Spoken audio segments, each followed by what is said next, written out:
Flame on! How's everybody doing tonight? Now, before we get started, let me bring my very special guest. Let me try. Okay. Wonderbot.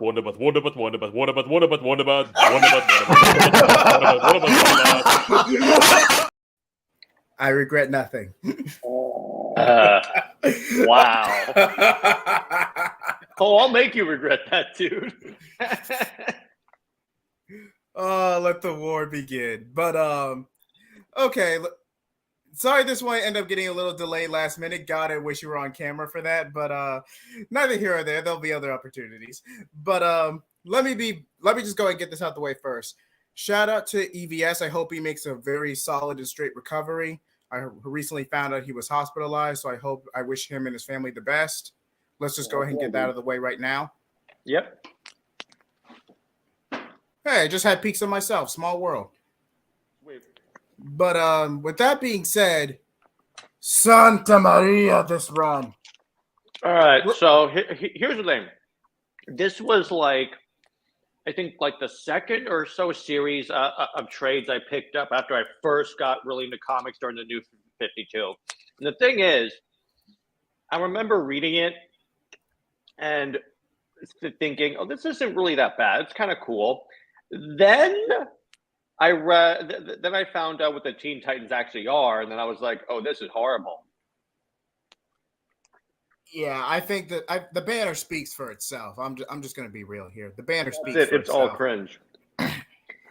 But from the minute you first meet Tim Drake and they tell you he wasn't really a Robin, I'm like, why did you change this? I get what you were trying to do because let's be honest, when Tim got snubbed for Damian and the Robin mantle, Fannin was pissed. Let's be real here. So that was kind of a way to kind of subjugate that, but don't have him rebrand and Red Robin first from the start, and then Damian comes into the picture, and he ends up with the Robin moniker anyway. It's kind of redundant.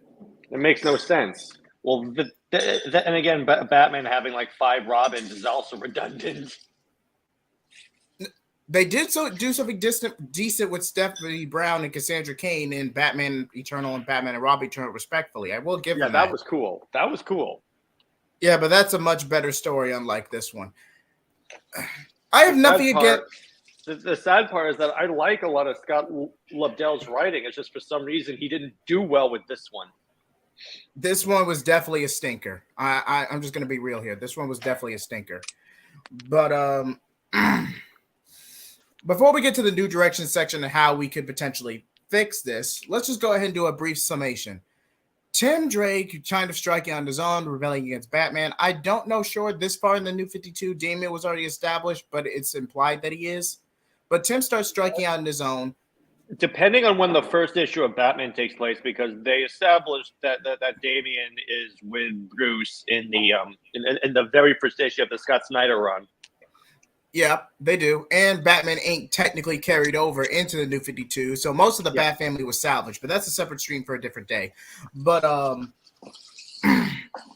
I will say this. Tim is imagine, okay, I hate making this comparison. I really do. But imagine Adam Glass Teen Titans run where Damian was being preemptive with the supervillains before falling ass backwards into a larger conspiracy. Except Tim's a more competent character to tell that type of story. One's an impulsive jackass, and the other's a detective. You had to bring up the Adam Glass run, didn't you? Hey, I already got cringe in the banner. I might as well. That's true. There you go. You might as well start talking about Bendis Superman at that point. Let's not go too far down the rabbit hole. But to make it a long story short, you essentially have all the miscommunication in the New 52, constant back and forth affecting multiple creators, Grant Simone and Gail Simone's Batgirl Burlside especially. And this all culminates in a three-story crossover between a ragtag group of the Legion of Superheroes where they get time displaced, New 52 Superboy himself, and this makeshift roster of the Teen Titans, culminating in called The Culling, which is a metahuman trafficking story involving a mad scientist from the future. And you know what's bad? When Young Justice does the whole trafficking thing, a storyline a lot better. To be fair, Greg Wiseman was actually given 26 episodes to work with. Lobdell and whatever this editorial mandated mess was. This, not counting the setup in earlier issues, this was essentially a 4-issue crossover with maybe 2 or 3 issues worth of setup. True. Superboy goes a lot deeper, but all that really amounts to is how the name Kon translates to abomination and Kryptonian, and how Harvest was trying to create a new Doomsday, basically. And I also love how he's the clone. The story summary I read on Reddit today actually had an interesting point. They go, not only so they further complicate the Superboy instead of keeping the whole he's a clone of like Superman and Lex Luthor, they change it so he's the clone of the alternate reality son of Superman and Lois. And I'm like, and I thought Wonder Woman's origins were confusing. But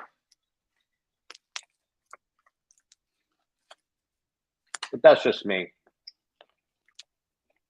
Hey, what's up, movie theater Birdstorm? Good to see you, brother. So today, we're talking about how to redeem the absolutely irredeemable Teen Titans series. Because again, I remember I started reading this and I was like, okay, there's no way that this is that bad. There is absolutely no way that this series is that bad. Spoiler alert, it was bad. It's one of those things where it's a disappointing because there were some cool concepts in there. And Jay Heat's back. Continue. I said there were some cool concepts in there. Like I personally like the whole Tron style suits. I thought they looked pretty cool, particularly the way they were colored. But again, the whole Harvest thing was. I still don't know what was going on. Hey, what's up, Tevia? What's up, Tevia? But okay, I think we can go ahead because the more we talk about this run, the more it gives me a migraine.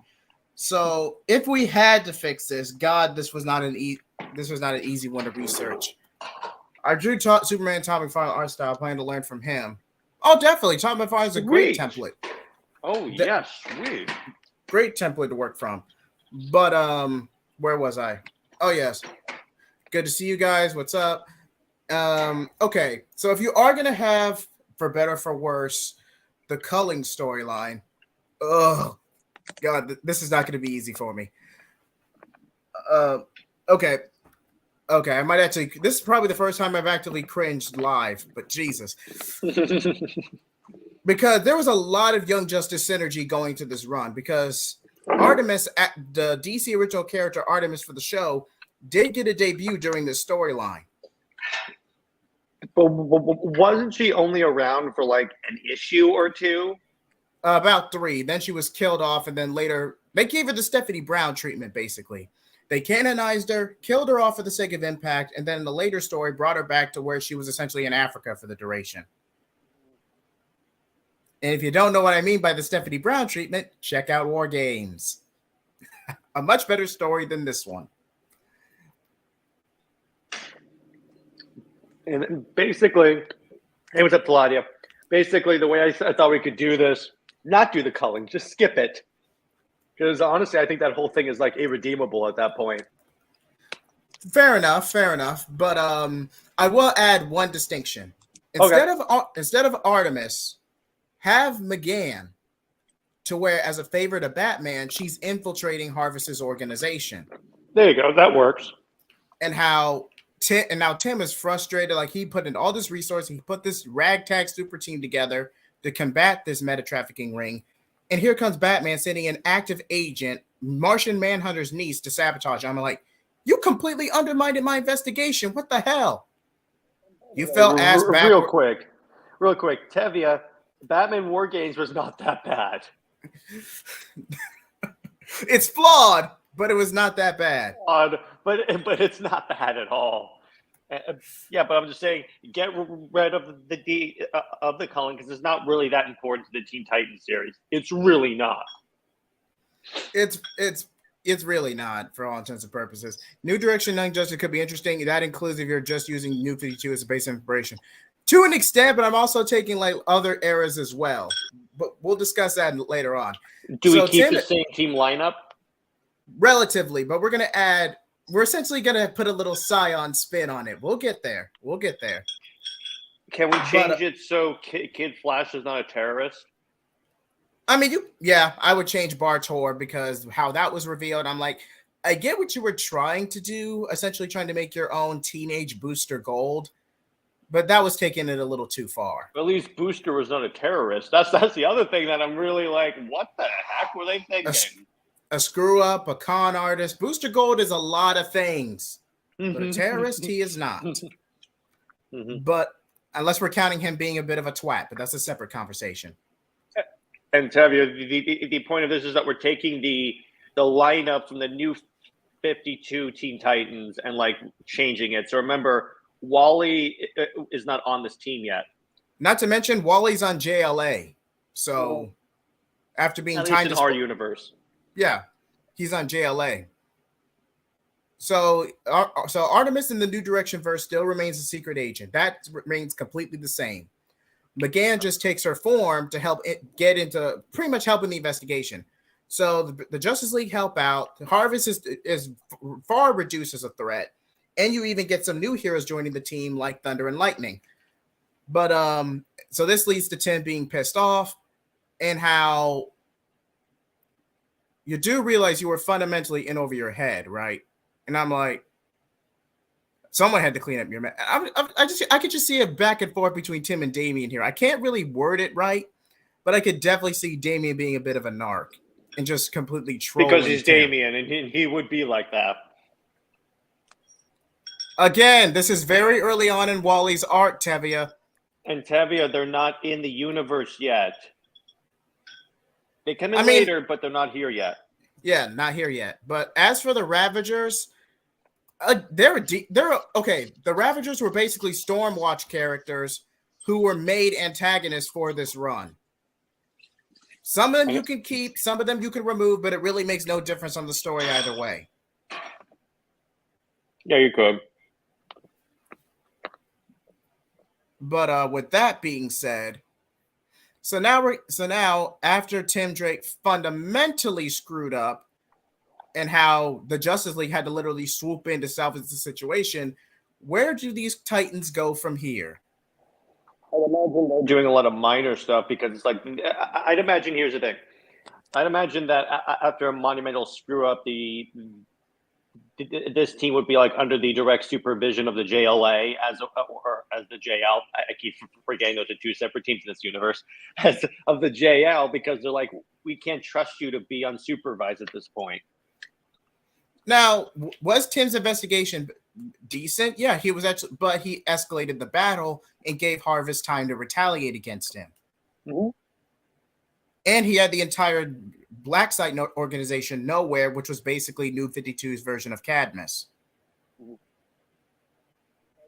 Movie theater Birdstorm. Our lineup, is that, but it's also, I think Raven was on the team at this time. Yeah, Raven comes in a little later. Really poorly designed suit, which I hate. We're keeping the classic design if the thumbnail's of any concern. Thank you. And then it's like, I think there was also Bunker was on the team and Skitter, I think. I mean, I think Bunker gets written out after the culling, believe it or not. Skitter does. Because that makes sense. To this day, I have no idea what Skitter's about. Like, honestly, I thought this was just some random mutant character. I have nothing against it, but... And yes, Tevye, that's a good segue. Mm-hmm. Okay, how can I put this in a way that doesn't piss people off? Beast Boy was essentially supposed to be their new avatar for the Red before they essentially canonized Animal Man and gave him a sidekick. That's basically why Beast Boy had that design. Titans got that idea. Pretty much. But if it's and since I'm already putting McGann here anyway, just say Beast Boy gets injured during the final battle and McGann gives him a blood transfusion. It's just like the TV series. At least then he'll have his more classic design. If anything, it's a natural fit. And it's also just like She-Hulk. Ironic. God, I need that clip. But so essentially you have what's very similar to the show, to where these teenagers are essentially part of a super spy team so they can operate directly under the league's supervision. Batman doesn't really mentor the team as much. It's more like Red Tornado and Artemis and Black Canary watching over them. Even Wally showing up from time to time, just to get away from Barry. Brood every so often. Even investigate more about Bartor and where he comes from. Wally sees a bit of himself in Bartor, someone who's very lost, jaded, and lashing out at the world. Not to mention, if he's going to masquerade as quote-unquote Bart Allen, that's going to cause some attention. Oh, because this is not Bart Allen. No. There were a lot of characters in this run that were these characters in name only. Pretty much. Barry doesn't really have time for Bartor because of everything going on in his run, which is set up for Wallace West. Black Canary has a little wiggle room because she hasn't debuted in Green Arrow's New 52 Green Arrow yet, almost to the point of where they use too much synergy for that run. I mean, seriously. Sorry, I had Tevia, we have not gotten there yet. But I will go ahead and confirm this right now, Tevia. At some point in this run, probably after this next arc, a little bit. Okay, so around the time of Convergence, 90s or New Earth Superboy comes back. Because remember, because even if, say what you will about Bendis in his old age, but he did at least justify how Connor came back in the new status quo of Rebirth, to where he was displaced on Gem World sometime before Flashpoint, right? But okay, but I'm like, that would also be affected by Flashpoint, I'm pretty sure. Just have Connor also be in Convergence. What, you actually thought I was going to use Gem World for this? Hell no. I got you for a second there. You got to admit. But and also the Superboy in our universe is in no way related to Lois Lane. No, I believe if I remember New 52 Superboy, I think his human DNA came from an actual alien scientist who infiltrated the organization, because I think they were trying to set up a mother-son like relationship there.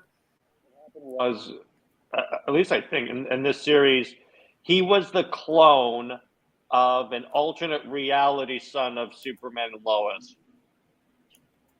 which just overcomplicates things up the yin yang. But geez.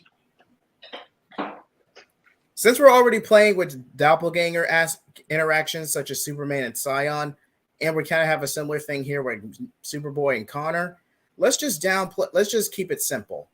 Let's just say that let's just keep it simple. Connor and New 52 Superboy are essential doppelgangers of each other. Connor sees everyone else just barely gives Con the time of day. Supergirl, kind of New 52 Supergirl, sees him as an abomination, hence his namesake. Scion is too busy with his own baggage.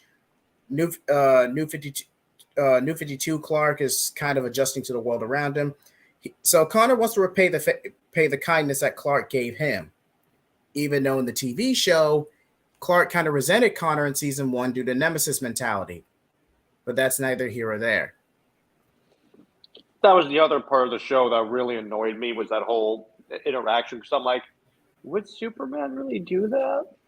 I mean, I get the fact that it was Luthor who stabilized his genome out of all people, so he was obviously planning something. But Clark would never directly project or take it out on Connor himself. That's just not something Clark would do. Lois maybe, but not Clark. Thank you. Oh, she totally would. I mean, yes, it is natural to be suspicious, but again, you're taking it out on someone who's... Let's not get roped in that conversation. But anyways, you kind of had a similar situation to season 1, to where they're going on missions, doing super spy stuff, running reconnaissance. And then, I mean, if it feels like I'm skipping around on purpose, it's because this run is new. This is very similar to Young Justice season 1. You learn more about Cheshire, you learn more about Red Arsenal or Red Arrow, and all of a sudden you have 2 Red Arrows. And the reason I say that is because New 52 Outlaws, that run in the New 52 does not exist. We are not acknowledging that. Okay. Thanks, Movie Theater King. Static Shock, he does join this team, but he's kind of doing his own thing, at least for these first 2 volumes. Static Shock will debut closer to when we do Invasion, or which would be an adaptation of season 2. Which, if they actually did this around 2015 when the show ended, it would have sold gangbusters. Movie Theater King, what we also did in reference to your above comment is that we did give them a kid. It's not Superboy because that's like the most obvious answer, kind of. So what we did is we made it so I think what we did is we just made up a new character, right, for the daughter. Pretty much. Okay. See, we actually did a video on this, but around the time we went live and actually did, this was New 52 Green Lantern, I think, where we actually debuted Hippolyta Kent. Like, literally a week later, DC officially announces Trinity. Like, almost a week later. Well, like, King, you may have ripped us off. Yeah, Tevia, that's basically it. to the point where we're looking at each other. He DM'd me afterwards. He's like, are they watching our stuff? To which I will say, on the off chance, I am flattered. Please send me a check. I will fix your company in 6 months. Me and Jared both. It'll be shorter than that, trust me. Invasion. They should also make sure Blue Bee and Static Shock should just try a little more prominence. I think they could be done in season 3 if you guys do Phantoms. Okay, Phantoms is its own can of worms, so we might not do Phantoms, but at the very least we can go up to season 3 because some elements of Phantoms will go on to other books, but that would be spoilers. But be that as it may, okay, so if we don't have New 52 Outlaws, where do we put Arsenal? Just put him in the Green Arrow book. But we technically would have 2 because he was cloned by Cadmus.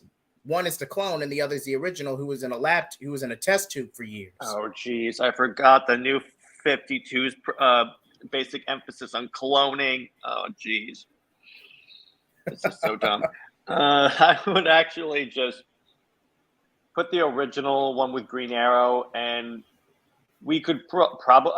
Tavia brings up a good point where we could put Arsenal in the Titans. Yeah, because he would be technically younger than his clone because he was abducted during his sidekick days. I guess that works. And it would be a nice nod to the Silver Age with the original roster. And a nod to the Young Justice animated show that would be going on at this time. True. That is true. So now season 2 will be given its own video, but it's very similar to season 1. Now, character arcs. God, I almost said Cassandra Cain. Cassie Sandsmark is relatively the same. It's just that she's more aware of the Pantheon as compared to the original, to where she's suddenly wearing this magic armor. And by the way, I just want to say, you pretty much had another gap. So don't talk to me about Batman Nightwing again. What are you talking about? Never mind. There's always the replay. And then fair enough. Harvest also cloned himself. Well, Harvest is not a thing anymore, Tevia. Yeah, I mean, you could still set him. I mean, you could still have him be a villain. It's just he's not going to be as big of a villain. He's just in the culling for that one story for the initial crossover itself, and then he's defeated right then and there. He's not going to carry over. There's no reason to. Yeah, there's no reason, because that was an example of when they came up with something that could be an interesting idea and didn't do anything further with it, thus wasting that awesome idea. And a decent design, mind you. And yeah, honestly, he kind of looked like a xenomorph, kind of. Though it did lead to a pretty bad design of Omen, because if you go back to Rebirth and then go back to this, yeah. Exactly. Oh, it seems that Jared had stepped out for a moment.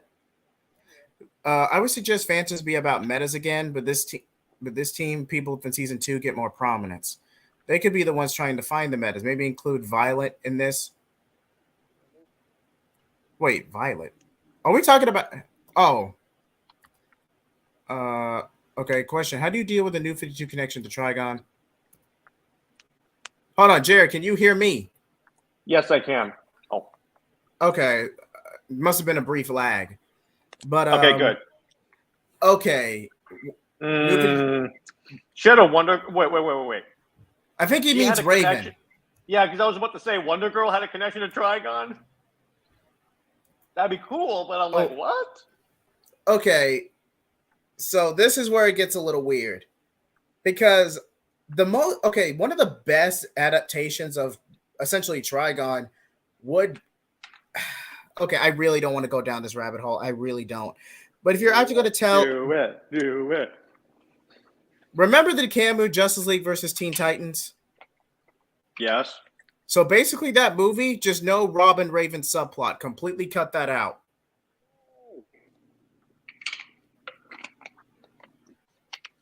Completely cut that out. So basically, Raven seals her father in the crystal, Trigon breaks free and tries to invade the Earth. Or I would go with a Teen Titans 03 approach where when Raven turns 16, she becomes a conduit to summon Trigon to Earth. And it's this big event where the Justice League, JLA, and Teen Titan and Young Justice have to band together. Yeah, that's how I would do it. I thought that armor was linked to the Greek gods, not Trigon. I think that was a retcon. They originally wanted to be part of Trigon, but then they changed it. Because that'd be stupid. That's a great idea, movie theater. That's a fantastic idea on how to use the Titans too. Because I feel like the problem with the way these teams are oriented now and have been oriented for the longest time in the comics is that they're just a younger Justice League in that they do the same exact things. Whereas, and they played with this a little bit in the Young Justice show, they could have like the Titans and Teen Titans be like the more public face of the superhero community and trying to interface more with the public in that way. In other ways, you could differentiate them and make them more unique than the Justice League. And I want to suggest something that the TV show didn't do. Actually introduce Starfire. And this actually this is going to be a bit of a flashback That's story. you, Nick. It could be in an annual or it could be a flashback sequence to where while testing some new interstellar technology, because this is where the Justice League starts to, work with the Green Lantern Corps, help expand notoriety in the galaxy, stop interstellar threats like Mongol, and even Darkseid to a degree, since we've had 2 separate invasions from him. While testing the new device, and this could have been like a few years back since we're still stuck with that 10 to 15-year template from when the New 52 first kicked off. Robin was helping test out the Zeta. I think what we did is we extended it to 10 years instead of 5 years. Oh, okay, that's what we did. Okay. I thought we extended it to 15. My mistake. But either way, it makes more sense than trying to fit all that lore in 5 years. Definitely. So God, I don't want to risk getting bots. Richard Grayson Robin, the first Robin. You see what I have to deal with, dude? You see what I have to deal with? The first Robin. Test the Zeta tubes. Something goes wrong, and then he ends up stranded on Tamaran for a few weeks. Oh, he helps fight. He helps fight off the Granatans. He earns the Tamaran people's respect despite being human. So think of the usual Robin and Starfire dynamic with a little bit of Avatar mixed in. The movie. Now, what they could do also is like, okay, hear me out on this, because he helps them with that alien race. What they could do is that they're so grateful that they give him the daughter's hand in marriage type of deal.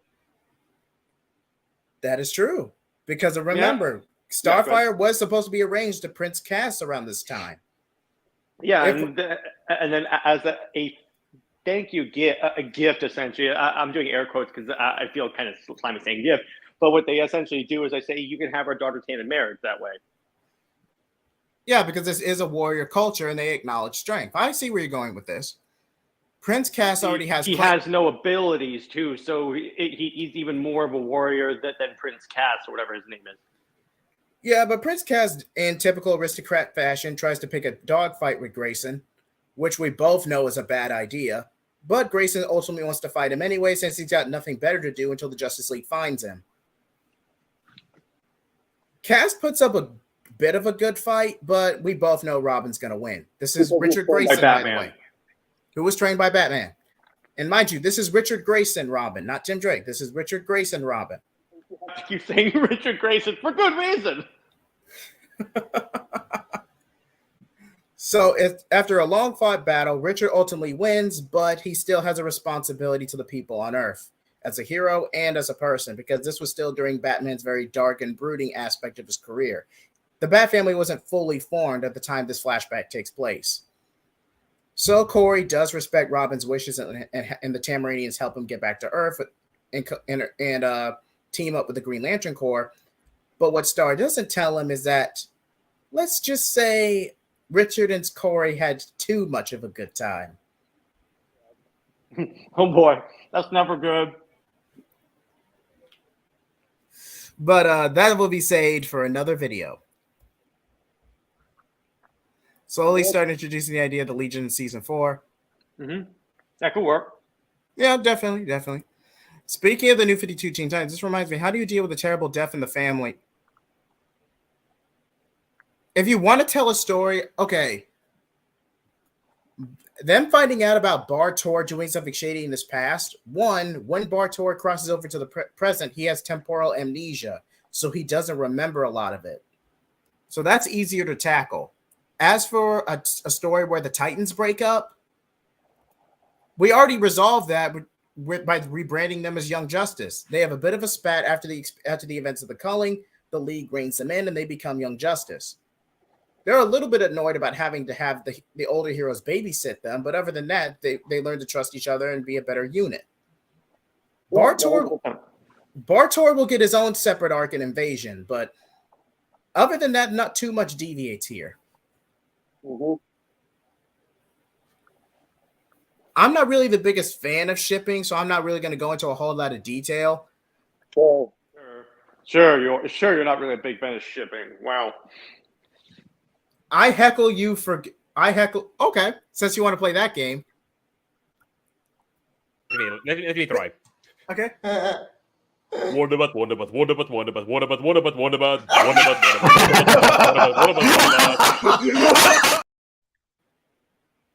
Don't push me, Jared. This is my show. All right.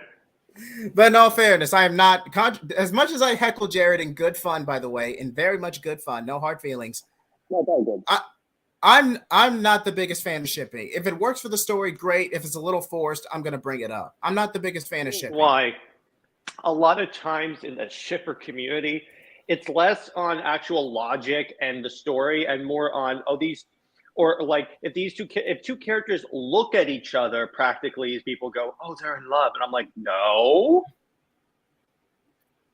They're just having an interaction. Sometimes, I'm not going to name names, but sometimes these people have strong leaps of logic. That's all I'm going to say. Falcon, the Winter Soldier. If I was a wider channel, I would definitely get demonetized for that comment. Thank you, Jared. But most of the timeline problems can be explained. Just say the previous Flashpoint caused most of the time shenanigans and the birth of this world. We could, but then Dr. Manhattan comes into play later. Why didn't Bartor leave Solstice to die in that future? They wanted to shelve Bartor in the New 52. They realized his character wasn't working, so they shelved him. That's pretty much what happened. But one of the many occasions where the New 52 took a character that worked and broke him. Excuse me. But I will say this: in Invasion, he gets a bit of a swan song in Invasion. We will discuss that. Shipping is like 20% of people's internal fanfic. Fanfic is a good way to find into people. To an extent. I'll give you that, Movie Theater King. Well, let me put it this way. With me, with the Superman Wonder Woman thing, at least I'm basing it off of actual comic interactions that are explicitly romantic, as opposed to just, oh, they're in the same room.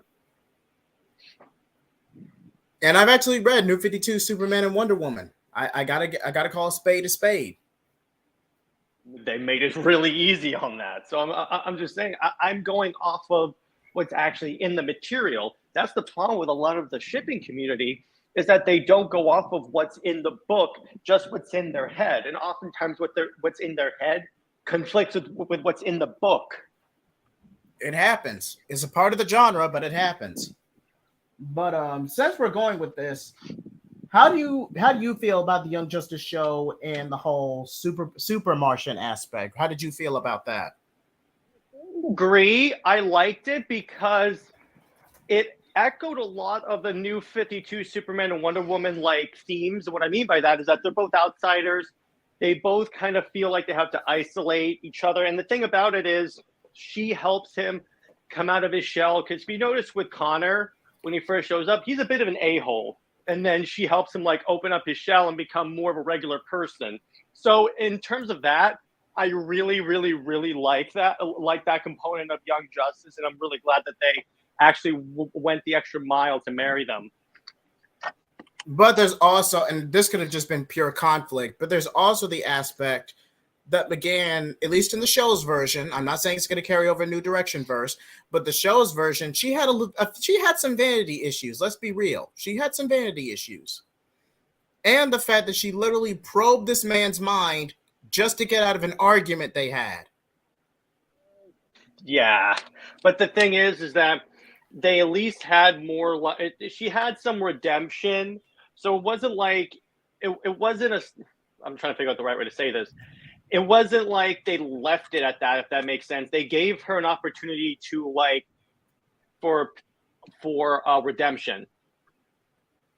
Oh yeah, they definitely gave McGann an arc. They definitely did. And so I'm not going to refute it. I just feel like it does. It's kind of like Sam Raimi's Peter and Sam Raimi's MJ, to where there's a toxic element to it, but on the whole, the relationship is salvageable. Jared, you there? Hello?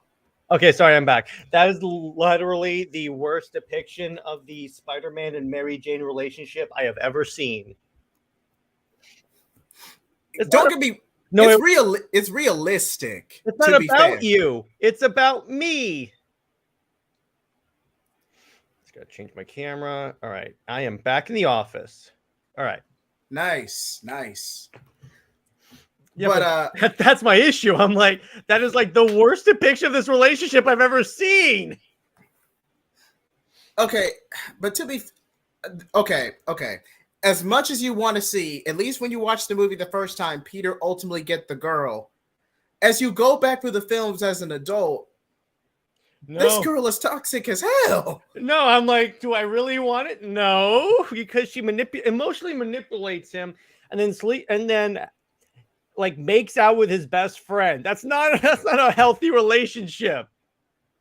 Wait, wasn't she engaged to Joe Jameson's son in Spider-Man 2? At one point, and then she left him for Peter, and then they had that whole BS forced like drama from Spider-Man 3. And the thing is, here's the thing. She started off as like, go get him, Tiger. You got this in the end of Spider-Man 2. Spider-Man 3, she is super jealous of him getting all the attention as Spider-Man. And I'm like, the hell did this come from? I feel like this was just a jealous spat from when he kissed Gwen Stacy during the commemoration scene.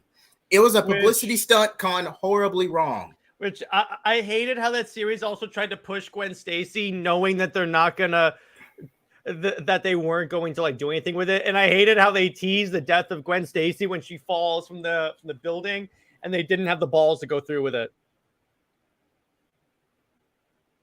Oh yeah, that is literally the worst Super Wonder relationship I've ever. No, actually, the worst one. Somebody clip this. Somebody clip this. No. The worst one is All-Star Batman and Robin, the Boy Wonder. I'll give you that. That's the worst one. I'll give you that. I can't. I'll give you that. Because here's the thing, that's supposed to be a close to actual comic Superman and Wonder Woman, and I'm like, so first, here's why I hate it, because she's like, you make me sick, I hate you all, and then Superman's like, damn you, woman, you must be put in your place, and then they make out. I'm like, what the heck? Where did this come from, Frank? Where did this come from? Glad you got that out of your system, huh, Jared? Thank you. You guys triggered me so easily with that. But back to our main topic. I guess if we're really going with synergy, we could apply Connor and McGann, but create a more balanced dynamic. I mean, just what would be the best way to go about this? I'm not saying because this would be an older McGann, so she wouldn't act the way she does in the show. Because even in Rebirth, McGann was portrayed to be characterized to be a lot older. True.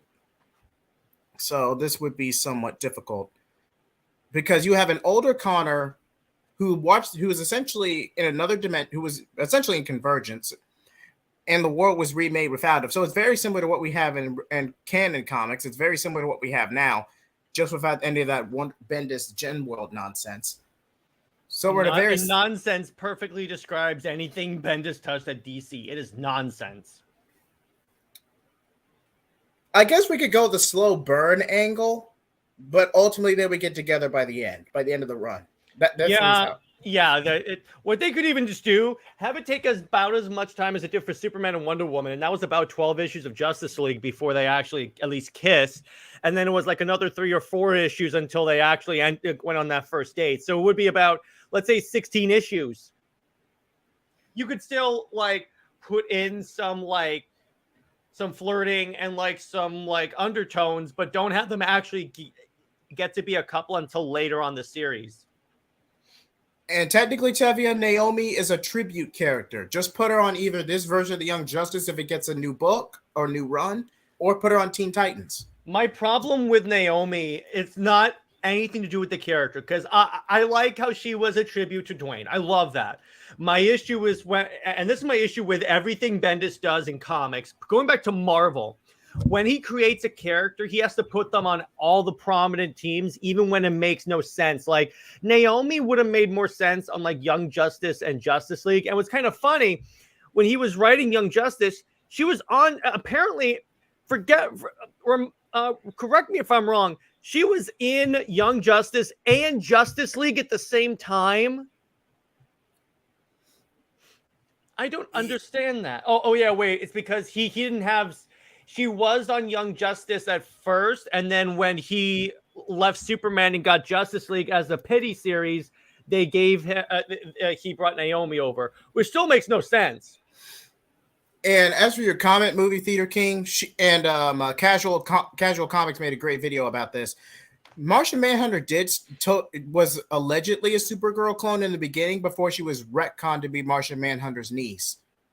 So retroactively, you could just say she just took Kara's form when she debuted. So she was another version of Matrix? Pretty much.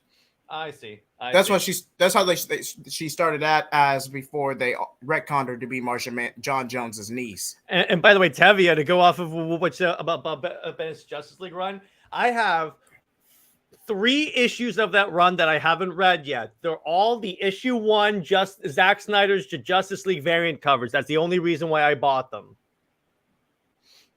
Now, I actually regret this because New 52 Superboy, he's kind of redundant once Connor comes in the picture. Let's be honest. Yes, kill him. Yeah, but the way to kill him, I at least want to do it with dignity by killing him off. I'm not going to pull an Injustice where he breaks his neck on a stone or a piece of kryptonite. No, it's like a convenient place, slash a kryptonite that's just lying on the ground, and someone taps him on the shoulder. He gets startled, falls back, and breaks his neck on the crypto rock.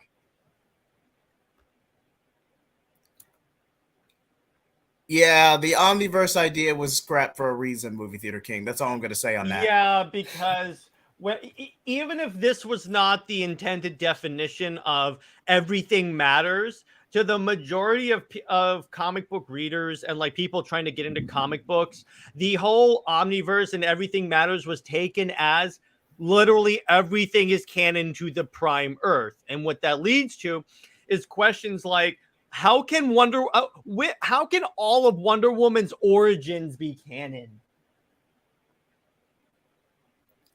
I think when they were after 5G imploded, anything they were setting up with the Omniverse was just DC YOU all over again. They were just trying enough. It failed again. If I had every nickel for every time an editorial mandate went horribly wrong in the exact same way, I'd have 2 nickels, but it's weird that it happened twice. And the similar idea, because if you notice, even when you get to like 5G was basically all new, all different DC. So even you can add in the money you would get to every time Marvel tries the same thing over and over again. Because arguably even the MCU is trying the same thing now. And we're like, we literally tried this out in the comics. It failed. And guess what? It's failing again. I get what you were trying to say, Movie Theater King. I got it. Mm-hmm. And as for, New 52 Power Girl. Oh, I think I know who he's talking about. Don't touch Earth. Keep Earth 2 the way it is. End it before society starts, because that was perfect. That's the one thing of the New 52, like New Direction universe, that stays exactly the same. Oh, Earth 2 Saga was solid. I'm not going to call it a masterpiece. I'm going to call it that. And by the way, I'm trying to collect all those trades because I want that entire series for my shelf. Because honestly, even Society, I actually enjoyed pretty well. And who knows? We might actually do a review of Earth 2 Saga on the channel. Hell yeah, I'm down for that. But yeah, Earth 2 Saga was pretty solid for the most part, and as ironically the main reason we had to canonize Convergence in the New Direction verse in the first place. Yeah, think about it this way. We chose to canonize a crappy event so we could keep one really good thing. The things we do for you. The things we do, because let me put it this way, unlike actual DC, we don't throw away things that work. We make the best of it, we see where it goes, and we make sure the characters is shelved in a dignified way. Yeah, because unfortunately, you are going to have to keep some really bad events like Convergence in order to keep the other things. That's just like, because let me put it this way, any universe, any publishing initiative, you're going to have bad stories. That's just going to happen because it could be you write something that gets edited to oblivion or gets in development hell, or like it doesn't land with the audience. But if it leads to you getting to keep like mostly great stories, it's worth it. I agree. Now for New 52 Superboy, if I were going to kill him off, I'd probably go for a Bizarro or a match situation to where, because Harvest was essentially I got it. Remember Superman Doomed? Oh boy. He's infected with the Doomsday virus. He, Scion, and Wonder Woman are fighting. They finally break through to him, and then to escape and like to keep from hurting anyone, he flies up into the sun and burns up. Because as far as I know, he doesn't get his powers from the sun, right? No, he's kind of like Superman X from the Legends of Superheroes cartoon in the early 2000s. Okay, well, let's say he sacrificed himself so he can't hurt anyone. Anyone will want to keep Heroes in Crisis? I do, but we're going to take away all of the stupid Wally stuff and keep the basic idea, because the basic idea of Heroes in Crisis is actually pretty cool. But we'll get to more on that when we get to that point in the timeline. Because if you remember our timeline video, we do go into New Direction Flash. Now, Williamson run is pretty solid for the most part, so there's not too many changes. Yeah. But there's going to be an overhaul in Heroes in Crisis when we get there. Yeah. In other words, it's good. Heroes in Crisis still happens, just not the way you remember. Thank God. Indeed. But okay, now where was I? Oh yeah. So New 52 Superboy ultimately sacrificed himself, whether it be for the Doomsday virus or cellular deterioration, and the heroes mourn. And he gets a nice funeral. He gets the Death of Superman statue because this Superman it didn't die, so he doesn't have that golden statue with the eagle. They make that out of Superboy, which is vague foreshadowing for our next big event. Oh boy. Season 5. Okay, I believe they teased Sanctuary, but I feel like there's going to be more of a Final Crisis adaptation than anything. No, I think they would do based upon the way the story was going with like trauma and stuff. I think they would go in the Heroes in Crisis route. The question is, do they go straight Heroes in Crisis or improve it? My opinion is, based upon the way that show went in a nosedive after the in that season, I think they would somehow make Heroes in Crisis worse. Yeah, I could easily see that being a bad idea. Maybe you could have Sanctuary as world building or a piece of lore, but I would not directly adapt that storyline. No, not at all. Do not. I just wouldn't do it. Maybe keep it as an Easter egg, but that's about as far as it would go. And movie theater, yeah, this would inspire the Legion 100%. The Legion are going to factor into New Direction. The death of Kon-El. Because they're one group that was touched by Bendis. Basically, one of the main tenets of New Direction is that everything Bendis touched is fixed, which is pretty much means make it so he never touched it. I know I was trying to avoid. I just realized something. Since we have Scion and Connor and Superman are going through relatively the same thing, does John make an appearance in this run at all? I don't think so. That would be overdoing it. Yeah, just keep it simple. You don't and that's that's what DC would do. They would bring in John, and the thing is that significantly overcomplicates the plot. Like, if you want to make him have a cameo for a filler issue, fine. Just don't make him part of a big storyline and try to cram him in just for the sake of a fight scene or a Super Sons crossover. There's a time and a place. Mm-hmm. But yeah. So all this would ultimately replace what we originally got with Lois and Clark. But let's be honest, New 52 Superman in a black suit, in a Reign of the Superman inspired black suit. Come on, that just looks cool. That just looks cool with the black cape. It's basically the Snyder cut suit in terms of cape and suit, but New 52 design. I believe you can see that in one of the thumbnails.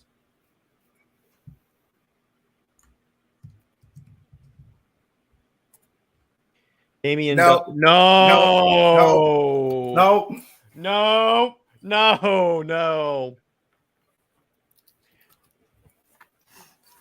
Okay. I see the confusion, Movie Theater King. Let me go and clear this up right now. Donna Troy is still her own character, still her own person. If anything, she becomes a diplomat later on, but that's for another video. Mm-hmm. Hippolyta Kent, named after her grandma, is the daughter of Superman and Wonder Woman, and a payoff for Superman and Wonder Woman. Since in the New Direction verse, they get a 4th volume. And she becomes a Green Lantern. I appreciate you walking that back, Movie Theater King. Oh, thank you. Thank you. Just want to be clear on that. Thank you. Okay, because I can see the misconception. I can see the but yeah, good. Thank you for clarifying that, because I was like, whoa, that would not work out that well. Wait, didn't they try that in the Decamu with Donna Troy's Wonder Girl design? See, here's the problem with that. She showed up at the end of, I think it was Judas Contract, and then we never saw her until she died in Apocalypse War. Yeah, because I know I heard rumors there had Teen Titans 3 in the works, but it fell through because they wanted to wrap up the universe because it wasn't selling like they wanted to. Yeah, that's why, because it's like she shows up literally at the end when Beast Boy is on the Kevin Smith podcast. That's meta enough, and he mentions, "Oh, we got this new girl Donna on the team," and he talks about Terra and stuff. We see her flying, and the next time we see her is Apocalypse War, where she gets murdered. I thought that since they had different values and upbringing, there would be the inverse of the Super Sun instead. Well, and here's the thing. Okay. But you know what else is great? Trinity doesn't happen in this universe. Because we did it first with Hippolyta. Because we did a better version of it. And essentially, honestly, I would just keep the Super Sons as John and Damian. Don't overcomplicate it. If you want them to do a special event or do a filler special Trinity reference, have Hippolyta show up for a filler issue or two. Yeah, that'd be cool. Maybe John and Damian have to babysit her since all the supers are off world or handling other missions. Yeah, that's it. But see, here's the thing: when you try and by the way, when you try and add another character to an already established dynamic, that can overcomplicate things. And since we're keeping the Super Sons for right now, I wouldn't mess with that formula. Yeah, because even if it ultimately didn't do the numbers editorial and the higher ups wanted, Super Sons gained an occultic fan base. When your pursuit is to make money, some things you don't mess with. Yeah, because that cult, and I mean cult in a good way in terms of the cult following, what that leads to is loyal customers. Emotional investments, financial investments. Shut up and take my money. There's a reason that is a meme. And here's the thing. To quote, I think it was Razor Fist. He said that the number one thing you don't want is apathy. The Charles to Super Wonder despising Damien for being who he is, sort of respect like any hero, but still hating. Not all super kids need to be friends. Yeah, I agree with that. I like that. Okay, I can see that because Damien's an assassin. He's a born and bred killer who happens to be the son of Batman. But that's more like Hippolyta being childishly naive. And he doesn't like her because he distrusts her because of how powerful her parents are and how she is. And she's all of a sudden also trusted with the most powerful item in the universe. Not to mention her mother is the same woman who made a pact with Hera of all people to bring Scion back. Yeah, exactly. So he's not going to trust her. So that would be cool. I could see that dynamic.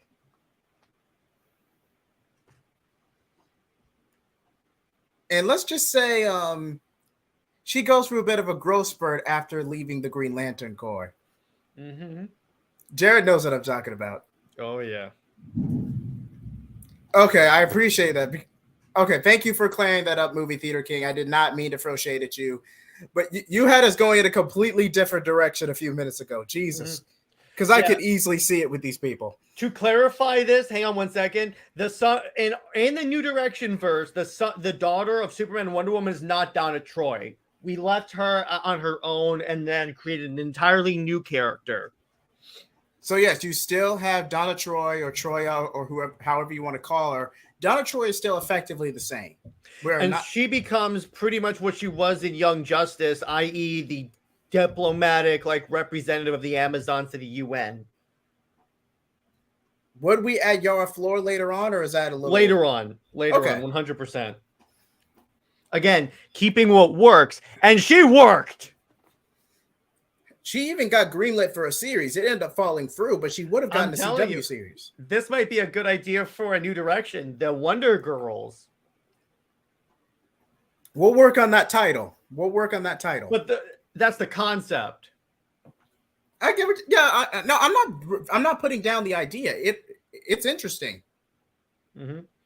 Tavi, remember Yara Flor, the Brazilian Wonder Girl who was created by Joelle Jones, fantastic writer and artist. I love Joelle Jones, and she was the Wonder Woman of Future State. Okay, say what you will about 5G implode. Out of all the characters that worked, she was the best thing to come out of that initiative by far. Because I think only 3 really worked. Yara Flor, Jess Chambers, if you can even call them a character, and Joe Ellen from Far Sector.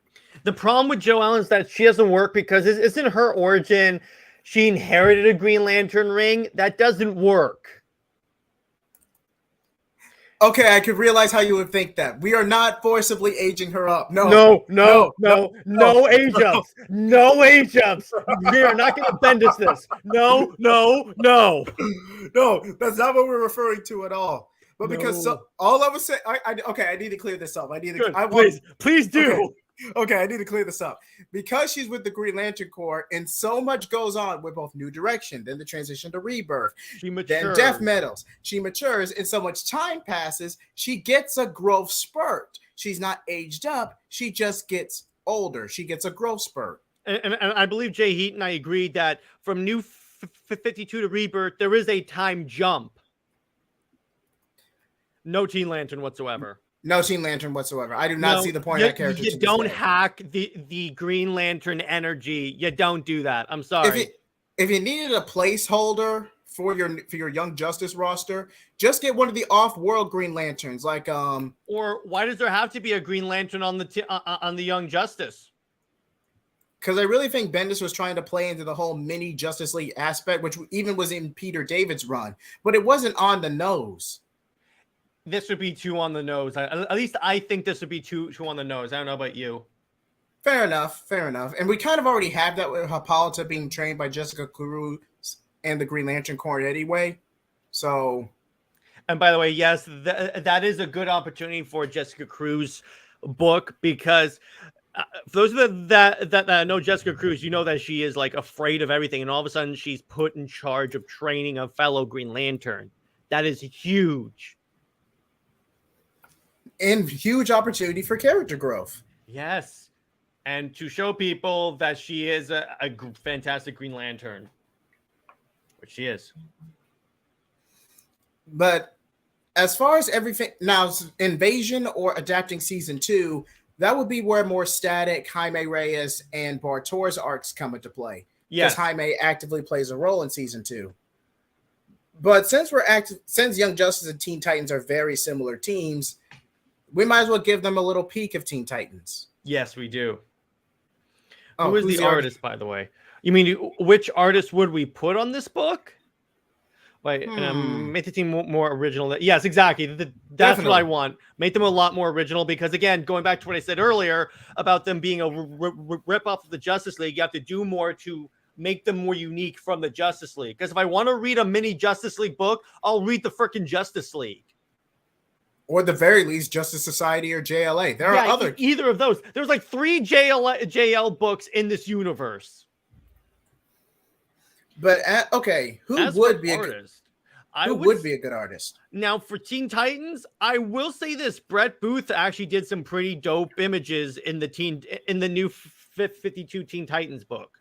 Yeah, Booth's artwork was not that bad. It's just the writing was crap. Yes, that's what I'm saying. And he draws young characters really well. So I would say Brett Booth and maybe Joel Jones, as a matter of fact, assuming we could have whoever we wanted. If we could have anyone who wanted, regardless of time frame. But if we are being consistent with the time frame, maybe Tomasi or Gleason. Well, artist, because Tomasi is not an artist, I don't think. Okay, I thought he had an art credit. You could use Gleason, absolutely. Yeah. If we have to go strictly within the current time frame, then yeah, I would go with Patrick Gleason. But he was also working on Robin, Son of Batman around this time too. So true, 100%. If I couldn't get Patrick Gleason, Booth would be a very close second. Yeah, because Tabby brings up an excellent point. Jorge Jimenez. Oh, that is true. But wasn't he on Action Comics, or was that during Rebirth? That was during Rebirth. Okay. Jorge Jimenez. Yeah, he's a good pick. I love that guy's art. That dude knows how to write a kick-ass comic panel where artists are on the books and the projects you're working on. Maybe I could one day, but I'm so. Well, this is not an actual like comic we're working on. We're just wargaming the universe. Maybe once we get everything structured and laid out, we could make, like little fan comics and whatnot. Yeah, because that's a legitimate option, and when we do, we'll definitely keep you in mind. Definitely. Oh, he was on Superman Rebirth, not Action Comics. Okay, because Gleason was on Action Comics. I remember. Yeah, Gleason was on Action. Was on Action. Okay. Either way is fine with me. Or I mean, I was gonna say Ivan Reyes, but he works more on the more like adult books in terms of actual Justice League. Maybe he could be a good artist on God Killer. Okay, in terms of God Killer, I would go with either Jim Lee, Ivan Reyes, or Jason Fabok. And for those who don't know about God Killer, okay, first of all, you might have to go a couple months back, 2, 3, maybe 3 months ago, basically called Hera's Reckoning. It was a God Killer, Hera's Reckoning, to where it kind of spins off from Superman and Wonder Woman. And let's just say, making a deal with Hera isn't exactly a good idea. And movie theater, you're thinking of Phil Jimenez. He's still a fantastic writer. And honestly, I could see him doing God Killer really well. For those that don't know, Phil Jimenez was the artist on Infinite Crisis. And he knows how to do bloody action really well. And trust me, God Killer is practically the bloodiest DC storyline of all time. Intentionally that way, by the way. Let's just say if we were actually part of #HiResDC, they would never let us do this. But in this scenario, we're the editorial, so we can just do whatever the hell we want. Oh man, y'all. Okay. Do you want to give them a quick recap of God Killer 1? Mythologically accurate Thor shows up, and by the way, this is Thor. Thor, consistent with the way Greek myth portray or Norse myth, or like a God of War portrayed him, not the MCU Thor. He shows up and embodies the Justice League. To give you an idea of how violent this book would be, he tears Hawkgirl's wings off. He de-arms Wonder Woman, literally. And it takes like 2 Supermen to defeat him. Barely, too. What about the shapeshifter who appeared in New 52 Teen Titans? Shapeshifter? Huh. Oh, wait, are you talking about Legion Lost with Chameleon Girl? Okay. But again, I just said that not too much really deviates since we're going to mostly play off season 1 synergy. Maybe some early season 2 stuff depending on how far the run goes. So I don't really think too much changes from that part. He said she appeared in the DCU era. DCU did not happen. Yeah, yeah. Is Thor weaker than Zeus? I know the Olympic Pantheon is one of the top 5 strongest on Earth. I think he is weaker than Zeus. I think. Not by much. Not by much, but I think it's like Zeus and then Thor. Oh, it was during the Manchester Black arc. I believe that was in late volume 2, early volume 3. It was. But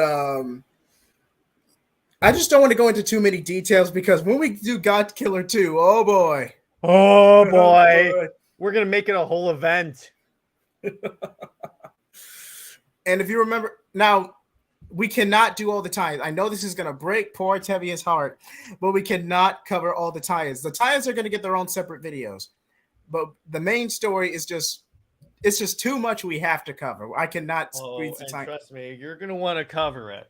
There's one specific thing I have in mind for the plot, and I'm going to talk to Jay Heat about this off camera so that I don't spoil it, but I have some ideas.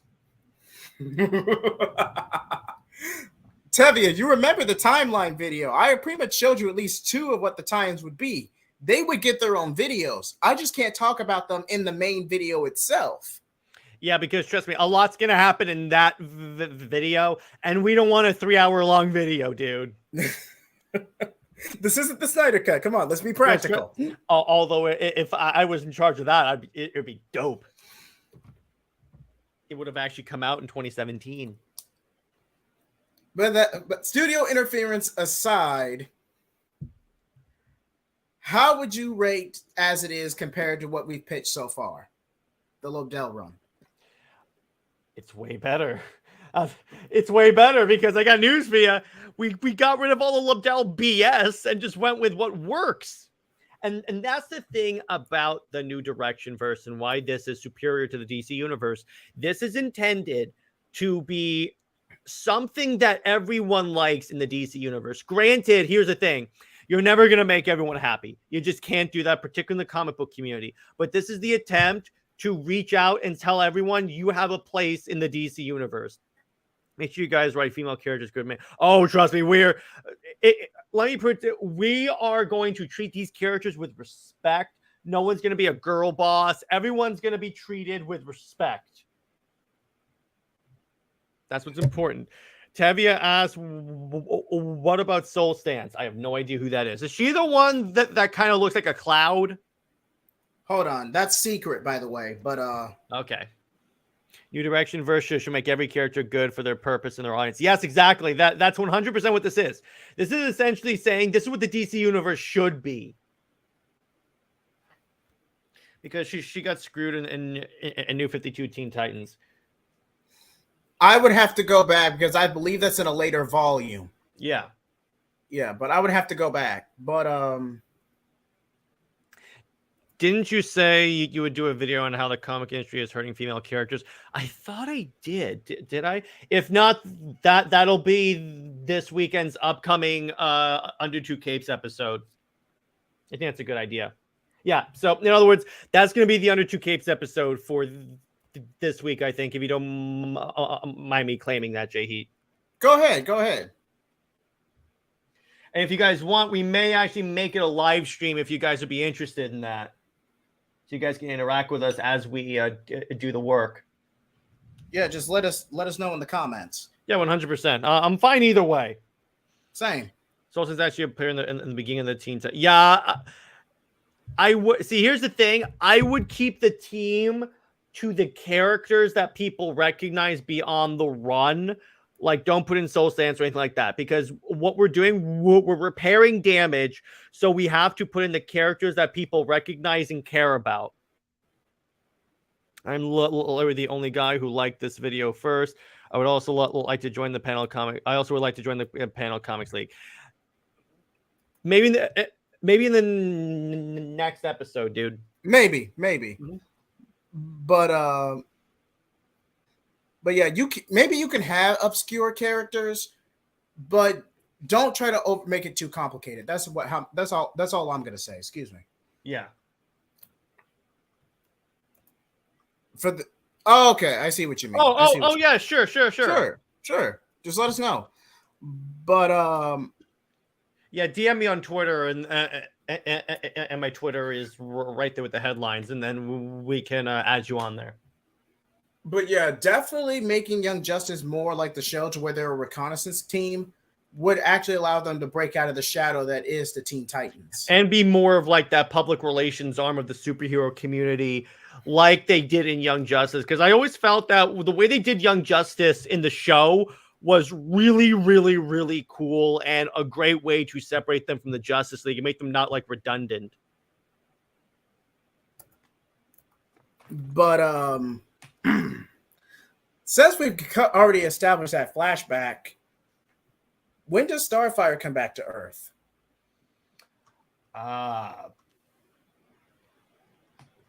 When would she? Because remember, we do have a Nightstar book planned in the official timeline, and purposely premiered around the same time as a certain Mariko Tamaki book. Yes, exactly. Right, that Mariko Tamaki book doesn't happen. We laugh her out of the office. I would. She probably comes back. Let her come back pre God Killer, before everything goes to hell. Pretty much. That'd be the way I would roll with that.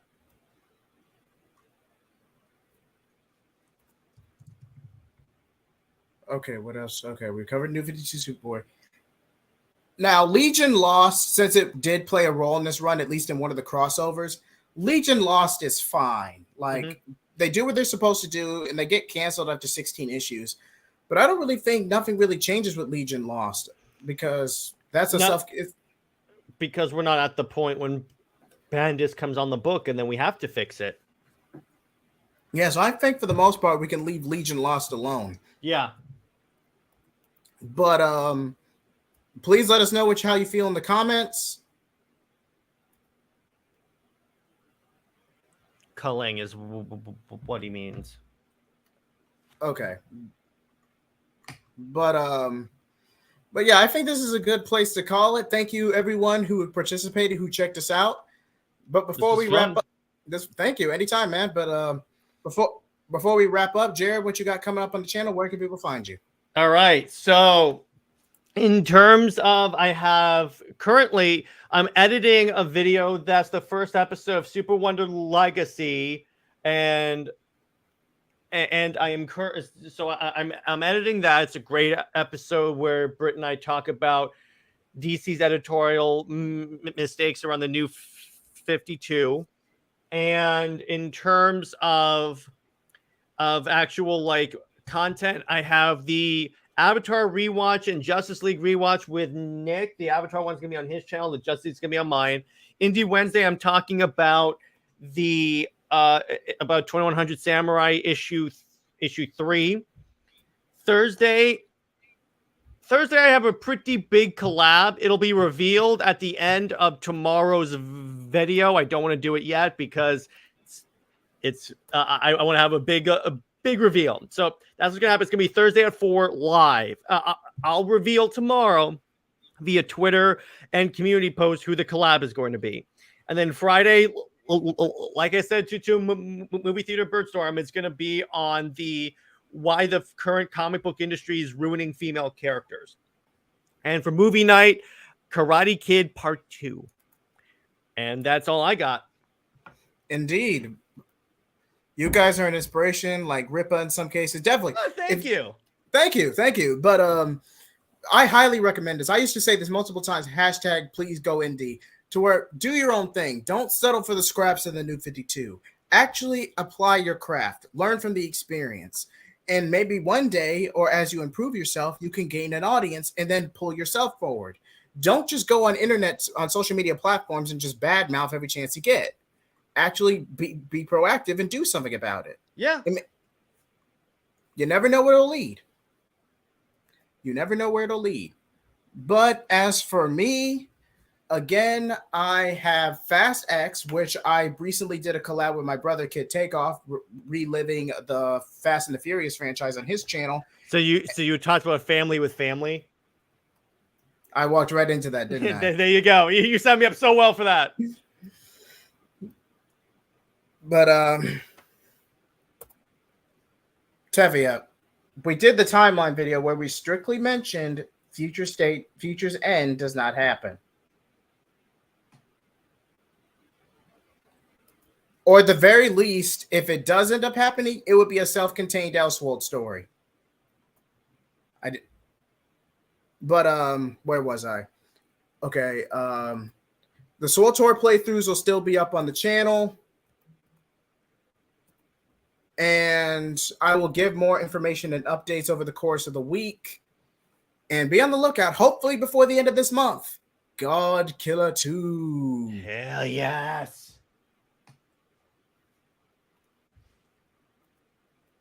But with that being said, once again, thank you, everyone.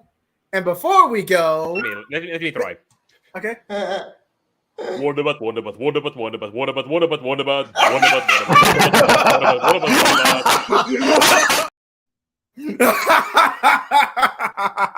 You suck. You dingus. Oh, shout out to Pika Shades, everybody. Oh, okay. Now I'm done. Everyone. Now I'm done. Oh, great stream. Whoa!